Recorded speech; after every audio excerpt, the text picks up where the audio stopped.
참 좋으신 우리 주님의 은총과 평강이 오늘 이곳에서 예배드리는 모든 분들과 함께 하시기를 빕니다.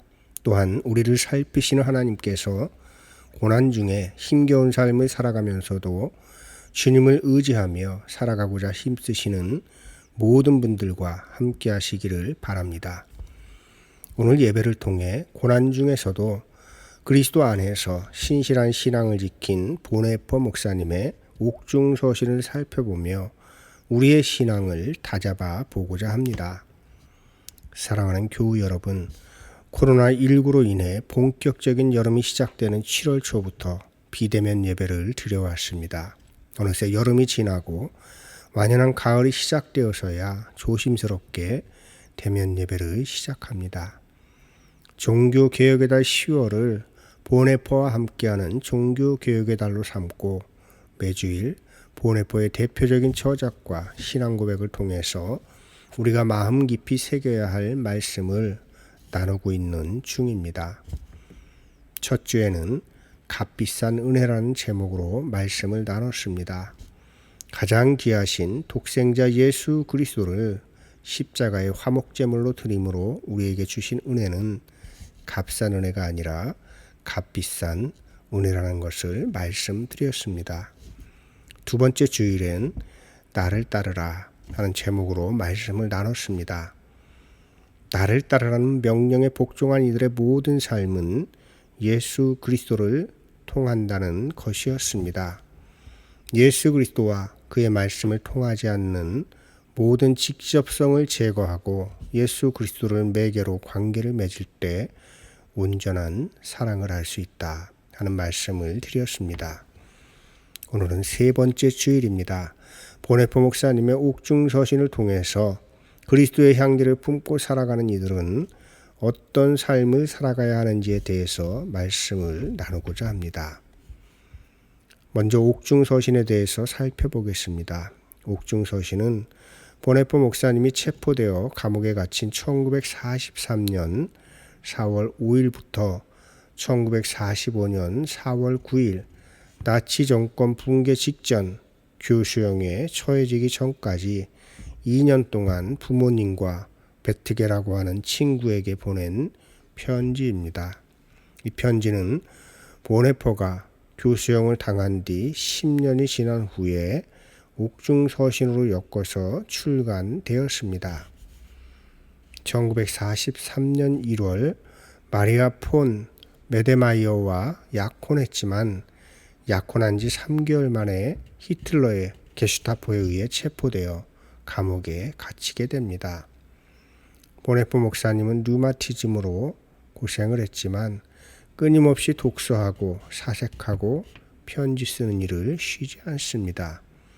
편지에는 신학, 설교, 시 등을 총망라하고 있습니다. 우리가 송구 영신 예배 때 부르던 노래 10월부터 결단 찬송으로 부르는 주님의 선하신 능력으로 라고 하는 찬송은 보네포 목사님의 마지막 편지에 담긴 마지막 시로 만든 찬양입니다.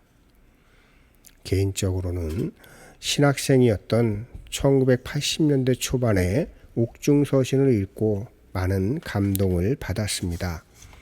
그때는 세세한 내용보다는 불의에 항거하다가 옥에 갇히고 교수형에 처한 삶의 행적을 통해서 감동을 받았다고 해야 옳을 것입니다. 여러분도 아시다시피 80년대는 광주 민주화운동을 짓밟은 군부 정권이 지배하던 시기였고 80년대 중반부터 숨죽였던 민주화운동이 다시 시작되는 시점이었습니다. 그래서 옥중서신이라고 하는 책 제목 자체가 불온도서 취급을 당하던 시대였습니다. 저는 이 책을 읽은 후 신앙의 양심을 지킨다는 것이 결코 쉬운 일이 아니라는 것을 알았습니다. 그러나 옳은 일을 위해 고난을 당한다 하더라도 보네포 목사님처럼 신앙의 양심을 지켜야 한다는 다짐을 했었습니다. 그리고 그렇게 청년 시절을 살았습니다. 그리고 거의 37년 만에 다시 옥중서신을 읽었습니다. 그런데 청년 신학도일 때 읽었던 것과는 전혀 다르게 읽혔습니다. 시대적인 상황이 바뀐 까닭도 있겠지만 연배 차이도 있는 것 같습니다. 제가 20대 신학생이었을 때에는 39살의 삶을 마감한 보네퍼가 엄청난 인생의 선배였지만 37년이 지난 지금은 한참 젊은 후배 목사 그룹에 속합니다. 대한민국에서 39살의 목사는 애송이 취급을 당합니다. 물론 23세에 대학 교수가 된 천재성을 가진 보네퍼라고는 하지만 그가 살았던 삶보다 20년을 더 넘게 살았고 목사로서만 26년을 살아온 나는 과연 그보다 더 깊은 사유를 하고 있는가 반성하면서 옥중서신을 읽었습니다. 이번 주 성서 본문은 그리스도의 향기라는 제목으로 많이 알려진 본문입니다. 그리스도 안에서 살아가는 이들의 삶에서는 그리스도의 향기가 자연스럽게 드러난다는 것입니다. 여기서 주목할 것은 그리스도 안에서라는 말씀입니다. 지난주에 말씀드렸던 그리스도를 통하여와 관련해서 생각하시면 좋겠습니다. 그리스도를 통과한 사람들은 자연스럽게 그리스도의 향기를 품게 된다는 것입니다. 예수님을 믿는다고 하면서도 그리스도의 향기가 없다면 아직도 예수님을 통하여 살지 않는 것은 아닌지 진지하게 돌아봐야 하는 것입니다. 바울은 그리스도 안에 사는 사람들은 그리스도의 향기를 낼 수밖에 없다고 합니다. 그런데 같은 향기임에도 불구하고 어떤 사람은 그 향기에서 사망의 냄새를 맡고 어떤 사람은 생명의 냄새를 맡는다는 것입니다. 보네퍼 목사님이 설교를 통해서 공개적으로 나치를 비판하고 히틀러를 암살하기 위한 단체에 가입을 하자 나치를 지지하는 이들은 보네퍼 목사님을 스파이, 적그리스도, 살인자로 매도합니다. 신앙의 양심에 따른 행동이었지만 나치를 지지하는 이들에게는 불순분자로밖에는 보이지 않는 것입니다. 그러나 나치의 만행을 하는 이들과 그들로 인해 고난을 당하는 이들에게 보네퍼 목사님은 그 시대에 진정한 목사로 보였을 것입니다. 보네퍼 목사님 한 사람의 행동을 보고 어떤 사람들은 사망의 냄새를, 어떤 사람들은 생명의 냄새를 맡은 것입니다. 그러므로 그리스도의 향기는 누구나 좋아하는 냄새가 아닙니다. 오히려 악한 길을 치닫거나 하나님의 뜻과는 상관없는 삶을 살아가거나 하나님의 이름을 차용하여 자기의 이익을 채우는 이들에게는 사망의 냄새이기 때문에 그들로부터 배척을 당할 것입니다. 그러나 그들에게 사망의 냄새라고 배척을 받겠지만 그리스도 안에서 기인한 그리스도의 향기이므로 생명에 이르는 냄새가 되는 것입니다. 보네퍼 목사님이 나치에 의해서 사망에 이르는 냄새라 하여 교수형에 처해졌지만 결국 그는 생명에 이르는 냄새를 품은 참 목사요 그리스도인이었던 것입니다. 그의 옥중서신을 통해서 그리스도의 향기를 품은 삶은 어떤 것인지 두 가지만 살펴보고자 합니다. 그리스도의 향기를 품은 사람은 첫째, 사소한 것에 대해 감사할 줄 아는 사람입니다. 그의 첫 번째 옥중서신은 1943년 4월 14일 부모님께 드리는 편지로 시작됩니다. 그 내용 중에 이런 내용이 있습니다. 개똥집박이에 노랫소리가 들려옵니다. 봄이 오는 듯합니다. 이곳 사람들은 사소한 것에도 감사한답니다. 그러는 것도 이로운 것 같습니다. 감옥에 갇히고 나니 평상시에는 그냥 지나칠 수 있는 개똥집박이의 노랫소리조차 감사하게 된 것입니다. 보네퍼 목사님은 수감 생활을 하는 내내 긍정적인 마음을 잃지 않았습니다. 석방될 것이라고 하는 기대도 물론 있었지만 혹시라도 그렇지 못할 가능성도 배제하지 않았습니다. 그러나 부정적인 생각을 하기 시작하면 자신이 언제라도 무너질 수 있을 것을 알았기에 의도적으로 매사를 긍정적으로 생각하고 작은 것, 사소한 것에도 늘 감사를 표현하고 있는 것입니다.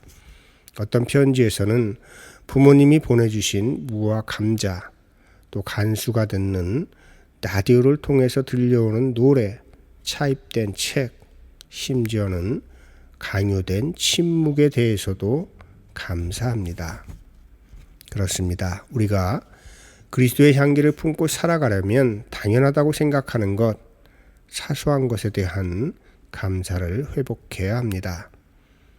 우리가 누리는 것은 그 어떤 것도 당연한 것이 아니고 사소한 것이 아님을 알아야 합니다. 사소하게 여겨지던 것들에서 소중함을 발견하고 감사하게 되면 범사에 감사하는 길이 열리게 되는 것입니다. 1943년 11월 9일 부모님에게 보낸 편지에 이 건물에서 들리는 것과는 다른 소리를 한번 듣고 싶군요 라고 씁니다. 어떤 소리였기 때문에 그랬을까요? 태겔 교도소에서 1년 뒤에 쓴 수감보고서 첫 문장은 이렇습니다. 밖에서 감방으로 가장 먼저 파고든 소리는 간수가 미결수에게 던지는 거친 욕설들이었다.